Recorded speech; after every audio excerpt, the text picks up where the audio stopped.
friends, welcome to Radhika's Teaching. If you like my videos, please like, share and subscribe. Please tap on bell button and get my notifications. Children, today we are going to discuss about the chapter 10th chapter, Landlords and Tenants under the British and the Nizam. It is from 8th class and it is the part 2 of the chapter. The Raitwari system. The topic is about the Raitwari system. Okay, children, in early 19th century, the company wanted to change the system of revenue collection due to the company needs to more money for investment for trade and expenses of administration. And the Ballari and Anantapur and Kadapa and Kurnool, these districts ceded to British by the Nizam by maintaining the British contingent. So these areas are ceded districts. These districts are known as the Rayalaseema.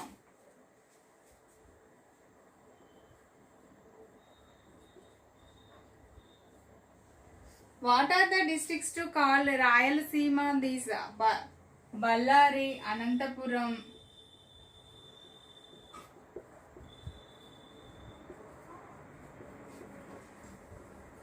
Kadapa and Kurnool. These ceded districts are known as Rayalaseema. Okay, this Rayalaseema is the ruling by the Palagars or the petty chiefs.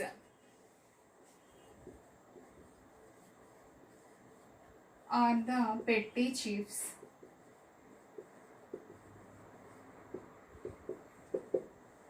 Okay, 8 Palagars. And at that time, okay, these districts were in anarchy. Thomas Munro were appointed as a principal collector in November 1800 to these districts. Thomas Munro appointed as a principal collector to these districts in November 1800.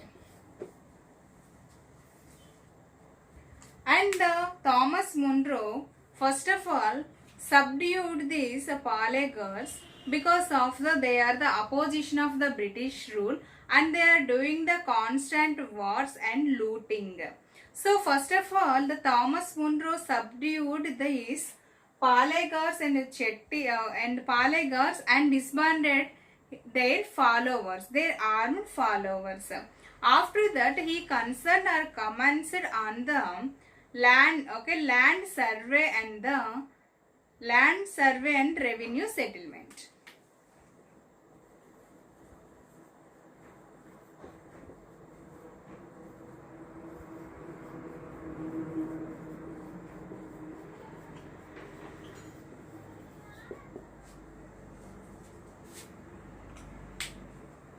Thomas Munro, okay, there were Jamindars in the north, but there were no Jamindars in the south side. There were close-knit peasants are there in the south side. Close-knit peasants.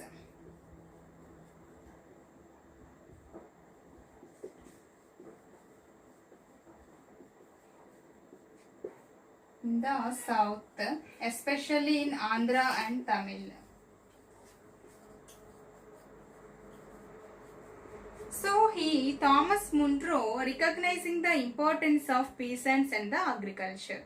So he introduced the Raitwari system in the western and south and western India. South and western India.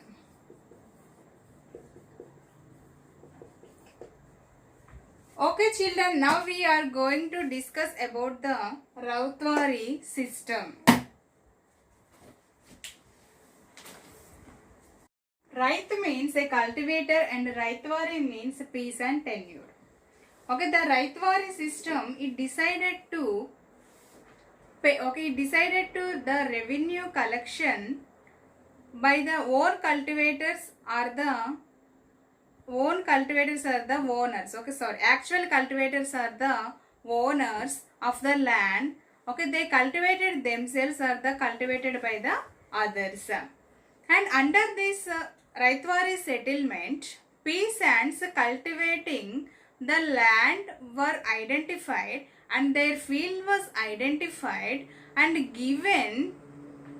Okay, and given the number of every land fixed and legally.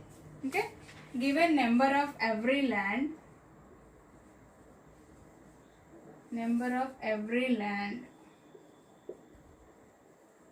it was fixed and legally.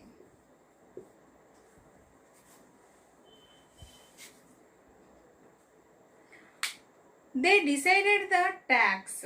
How did they decided the tax? They had taken the 4 elements. Okay, what are the yield or crop? Okay, the yield and the market conditions. Okay, market conditions and the price. Market conditions, price situation and market conditions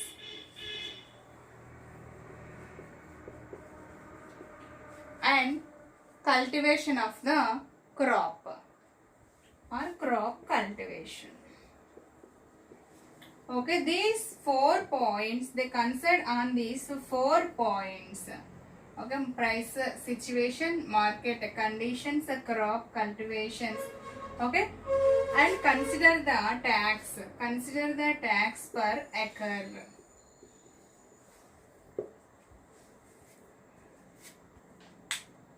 In 1800 and 1801 and in the 1802.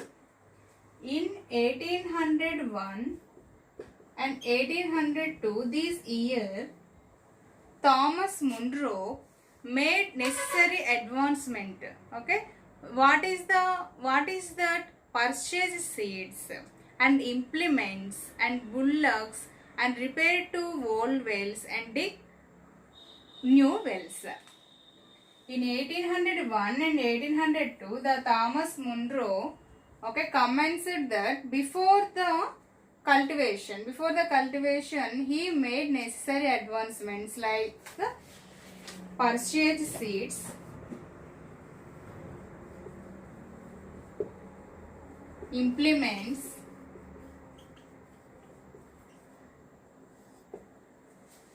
bullocks, repair old wells, and dig new wells.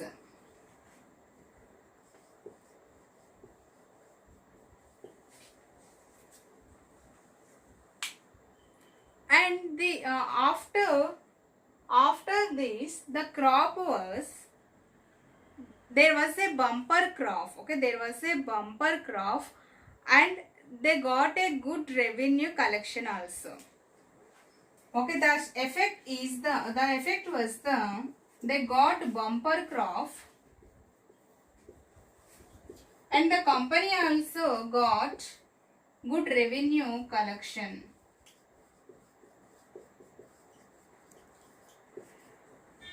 So this was proved the Thomas Munro approach was right.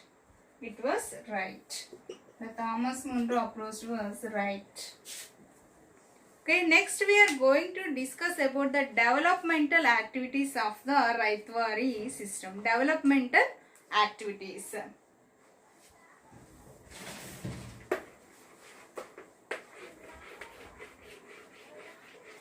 Developmental activities.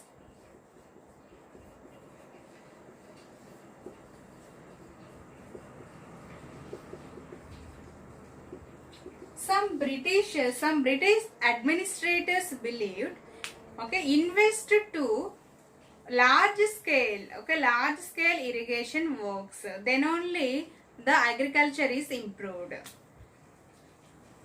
Large scale irrigation works, they wanted to invest invest on large scale irrigation works because of they wanted to encourage the agriculture. Large scale irrigation works.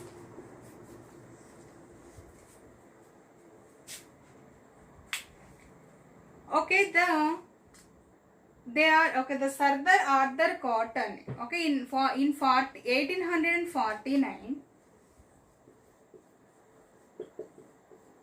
Sir Arthur Cotton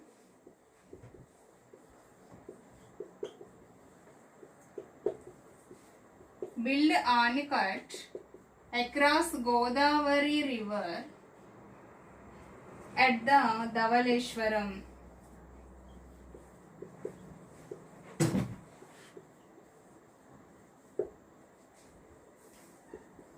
In 1833, there was a great famine.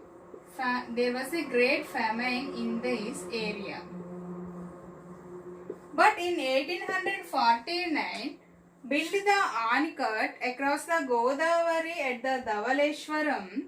Okay, this area is prosperous. This was changed immediately. This area is changed into prosperous area.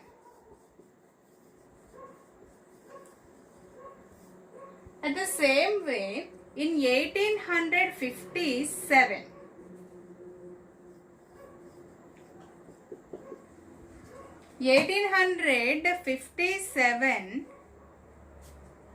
built the Anicut at across the Krishna river at Vijayawada. This is the prosperous of the delta areas. It is used to prosperous of the delta areas.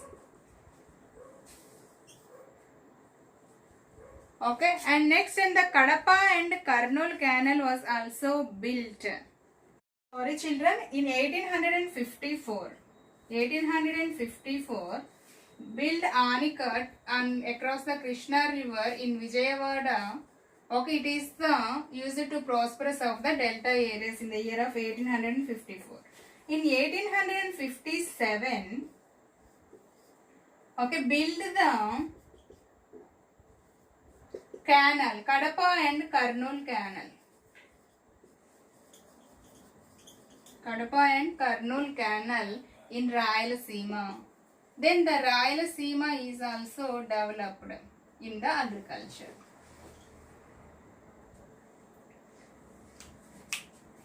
Okay, in these areas, in the delta areas, in the Rayalaseema areas, in some areas, the areas were developed and prosperous, but total the whole India is not developed because of many areas are depend on the rainfall only.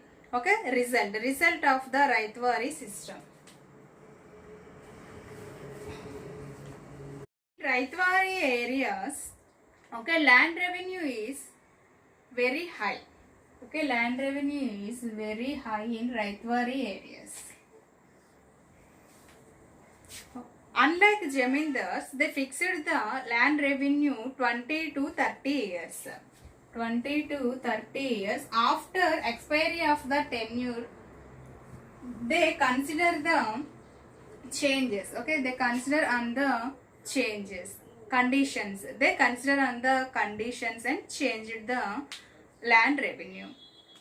The land revenue is very high in the beginning of the time. They forced to pay the revenue, and after that the prices were risen and profitable. They get the profitable amount, so the peasants easy to pay the land revenue. The landlords, okay, the landlords given the rent, okay, given the land to rent for the helpless tenants. So the rights are the farmers are give the land to tenants, helpless tenants, and these landlords, these prosperous landlords, give to tenants with very high rent. For example, The rights paid to government 100 rupees for the per acre, and these tenants have to pay the 300 to 700 rupees to these rights, because of 3 to 7 times more than the revenue collection. Okay, so the landlords are given the lands to tenants with very high rate. Rights, for example, rights pay the 100 rupees to the government, then tenants pay the 300 to 700 rupees to rights. It was very difficulty. So the landlords are not concerned on the improvement on the lands. This is our today's topic, and remaining topic will be discussed in the next session. Thank you.